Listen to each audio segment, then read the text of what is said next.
Hi, this is Josh here at TechSpec, and in this video we're going to be taking a look at a new Google Calendar, specifically adding adding calendars that already exist and creating new calendars.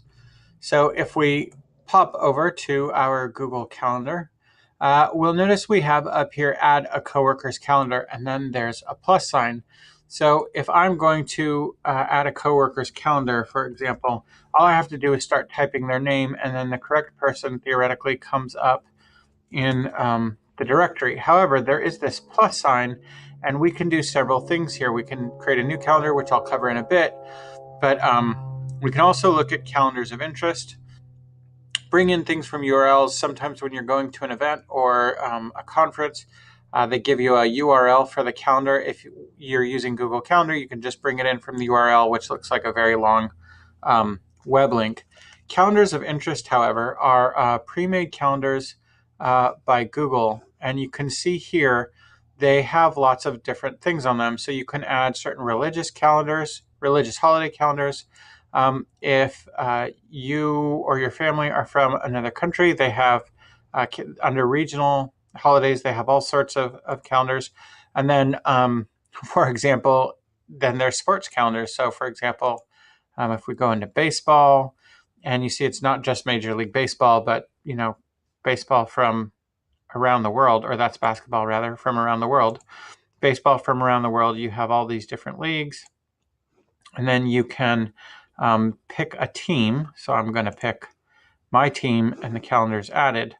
When we come back, we see down here we have the San Francisco Giants calendar. It's in green for some reason. Well, we know we're going to change that to orange, and you see here the Giants and Dodgers game. When I click on it, it tells me the channel, and then it'll give me the box scores. If I go backwards and forward in time, I can see all these other games, and it will give me the scores. Once the game is done, it will put the score in there. So I'm going to turn that off. And those are fun and those are interesting, and they're good to know they're there, but that may not be the most useful in terms of work.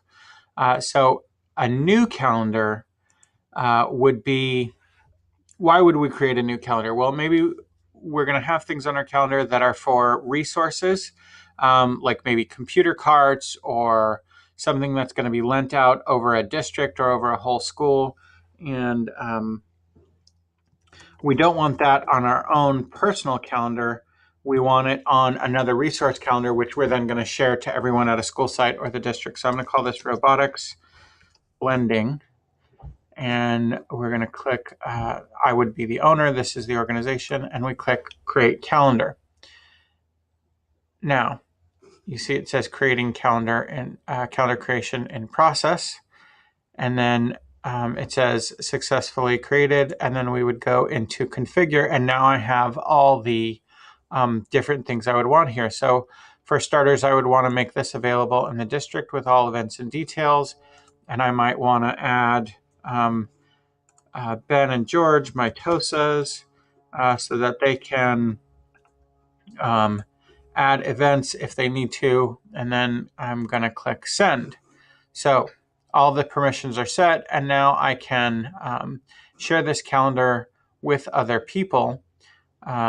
And what I can do is I can send them this URL down where it says integrate calendar. I can send them this URL, or I can send them this sort of email looking thing in email. And when they, back where it said add a coworker's calendar, they can paste it in there. If I send people this URL, they could add it to their Google Calendar, or it would take them to a web page where they see. So let's talk about doing that. You see, we already have something called the Ozobot Lending Library, and we already have an appointment here. So now that I have this robotics library, I'm going to change that to something nice and bright, like purple, and we'll talk about how we do that. So let's say Miss Corey at Montebella was going to borrow our robots for 2 hours for after-school program on Wednesday the 28th. So right now, as I've started it, so I'm going to say Montebella. This is Corey. Actually, I believe it's Ms. Corey.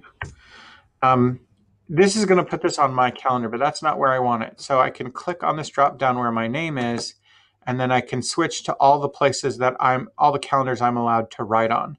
So I want to write on robotics library, and then I click save, and you see it switched it into a color for me. Let's say this is brown. So when I click on it, it tells me this is on the Ozobot lending library. But if that's on the wrong calendar, if I click the pencil, here where it says what calendar is it on, I would click to change it to the robotics lending, and then click save.